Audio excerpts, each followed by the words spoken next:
Brought to you by 5paisa.com. Investing made easy and rewarding. Download the app now.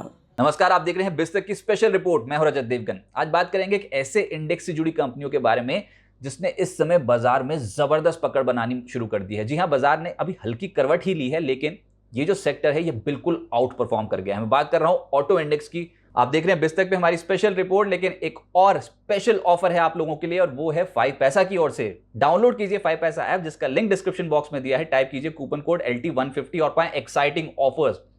5 पैसा के जरिए आप किसी भी इक्विटीज, म्यूचुअल फंड्स, आईपीओ में इन्वेस्ट कर सकते हैं, ट्रेड कर सकते हैं, और वो भी 0% ब्रोकरेज और फ्लैट 20 रुपीज पर ऑर्डर पर। तो देर मत कीजिए, डाउनलोड कीजिए 5 पैसा ऐप। अब तो सबको पता है निवेश हुआ आसान और लाभदायक। Happy trading and investing. जोरदार चाल आज के सत्र में देखने को मिली। इस हफ्ते ही auto index, Nifty auto index लगभग 5% चढ़ चुका है। क्यों इतनी तेजी देखने को मिल रही है, कंपनीज का, शेयर्स का क्या परफॉर्मेंस है और साथ साथ ब्रोकिंग हाउसेस का आउटलुक कैसा है, इन तमाम मुद्दों पर चर्चा करेंगे। लेकिन पहले कारण बताते हैं आपको, ये तेजी बन क्यों रही है। देखिए, सबसे प्रोमिनेंट कारण है कि स्टील कीमतों में गिरावट आ गई है। घरेलू स्टील कीमतों पे एकदम से जो गिरावट आई है उसका असर पॉजिटिव साइड पे ऑटो इंडस्ट्री पे पड़ेगा, क्योंकि मार्जिन सुधरने की अब उम्मीद बन गई है। दूसरा कारण ये कि कच्चे तेल में ग्लोबली गिरावट आनी शुरू हो गई और उससे ये अनुमान लग गया है कि हो सकता है कि पेट्रोल डीजल की कीमतें यहां से ना बढ़े, और वो भी कहीं ना कहीं राहत है ऑटो इंडस्ट्री के लिए। मॉनसून एक बड़ा ट्रिगर है, क्योंकि आमतौर पे मॉनसून पे एक्सपेक्टेशन ये हो जाती है कि ग्रामीण इलाकों की मांग सुधरेगी और ऑटो इंडस्ट्री को इसका फायदा होगा। कमर्शियल व्हीकल्स वैसे ही इस समय डोमिनेट कर रहे हैं। अगर आप ऑटोज के मंथ ऑन मंथ बेसिस पे परफॉर्मेंस देखोगे, सेल्स नंबर देखोगे, तो उसमें कमर्शियल व्हीकल बहुत जबरदस्त सेल्स डिलीवर की हैं कई कंपनियों ने।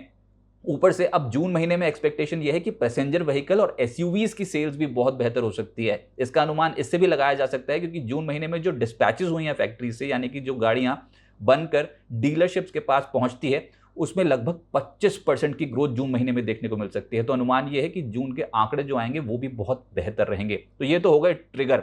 अच्छा, अब आपको एक और चौंकाने वाले आंकड़ा बताते हैं। वो है ये कि वेटिंग पीरियड कितना चल रहा है, यानी कि अगर आपने गाड़ी बुक कराई तो उसकी डिलीवरी लेने में कितना समय लगेगा। Hyundai वेन्यू का वेटिंग पीरियड चल रहा है 16 हफ्ते का। मारुति सुजुकी अर्टिगा का वेटिंग पीरियड चल रहा है 34 से 36 हफ्ते। महिंद्रा थार का वेटिंग पीरियड चल रहा है 24 से 36 हफ्ते का। Hyundai क्रेटा अगर आपको बुक करानी हो तो उसकी डिलीवरी लेने में लग जाएगा समय 28 से 34 हफ्ते। महिंद्रा XUV 700 का वेटिंग पीरियड है 18 से 24 महीने का। तो आप देख सकते हैं कितनी स्ट्रांग डिमांड है और इसका बेनिफिट ऑटो इंडस्ट्री से जुड़ी कंपनियां उठाएंगी। आने वाले समय के लिए सेल्स ग्रोथ तगड़ी रह सकती है। आज ऑटो शेयर्स में दमदार एक्शन देखने को मिला। बाजार का जो भी हाल हो, लेकिन ये जो सरपट दौड़े हैं, मारुति सुजुकी 6.5% ऊपर बंद हुआ है आज। हीरो मोटोकॉर्प 6% चढ़ गया। आयशर मोटर 6% चढ़ गया। अशोक लेलैंड 4.5% उछला है। M&M बजाज ऑटो 4% से 4.5%। ट्रेडर्स का और इन्वेस्टर्स का इंटरेस्ट बहुत स्ट्रांग नजर आया। टीवीएस मोटर, टाटा मोटर 3.5% से ज्यादा चढ़ गए। सोना कॉमस्टार, बालकृष्ण इंडस्ट्री जैसे ऑटो एंसिलरी कंपनियां भी आज चढ़ गई हैं। इसके अलावा बजाज भारत फोर्ज, एस्कॉर्ट्स जैसे जो स्टॉक्स हैं, यहां पर भी 2% की तेज देखने को मिली। बजाज ऑटो पे एक खबर यह भी है कि 27 जून को इनकी बोर्ड बैठक है और बायबैक पर कंपनी फैसला लेने जा रही है। इस हफ्ते सबसे तेज चलने वाला इंडेक्स निफ्टी ऑटो इंडेक्स बना है। लगभग 5% की चाल ऑलरेडी बन चुकी है। लेकिन आप कंपोनेंट्स देखिए, जिसमें हीरो मोटोकॉर्प सबसे दमदार एक्शन इस स्टॉक पे है। 8% से ज्यादा की तेजी एक हफ्ते के दौरान अभी तक। इस हफ्ते आयशर मोटर्स 8% चढ़ा है। मारुति का स्टॉक लगभग 7.5% चढ़ा है। अशोक लेलैंड 6% उछला है। टाटा मोटर्स, टीवीएस मोटर 4% से 4.5% का रिटर्न डिलीवर कर गए। बजाज ऑटो, जहां पर बायबैक की खबर आ सकती है 27 जून को, उसका स्टॉक 4% चढ़ चुका है।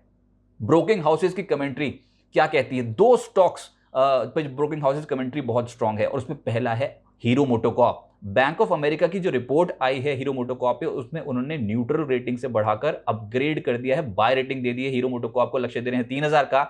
कहना यह है बैंक ऑफ अमेरिका का कि FY22 FY24 मुनाफे में सालाना 25% ग्रोथ देखने को मिल सकती है। FY23-24 एक्सपेक्टेड EPS अनुमान जो है उन्होंने 8 से 12% बढ़ा दिया है। कमेंट्री पॉजिटिव और स्टॉक पे रिएक्शन आज तगड़ा था, 8% से ज्यादा की चाल दिखा गया।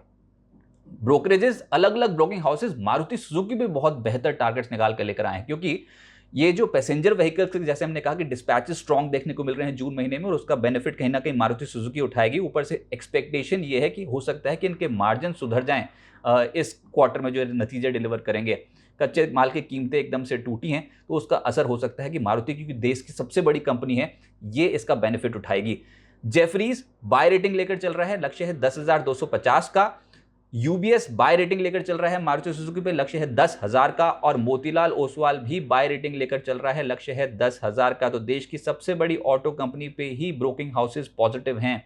इंडेक्स की बाकी कंपनीज भी साथ साथ जबरदस्त चाल दिखाती हुई नजर आ रही हैं। किसी भी निवेश से पहले अपने वित्त सलाहकार की राय जरूर ले लें। हमने सिर्फ आपको एक रिपोर्ट बताई है, और हाँ, इस समय बाजार का जो मूड माहौल है, आप स्टैगर्ड वे में इन्वेस्टमेंट कीजिए। अगर आपको किसी भी ऑटो कंपनी में इन्वेस्टमेंट करनी है तो एक मुश्त राशि ना लगाएं, संभल कर निवेश करें। उम्मीद है ये रिपोर्ट आपको पसंद आई होगी। बिजनेस जगत के तमाम अपडेट्स के लिए आप जुड़े हैं बिजतक के साथ। नमस्कार।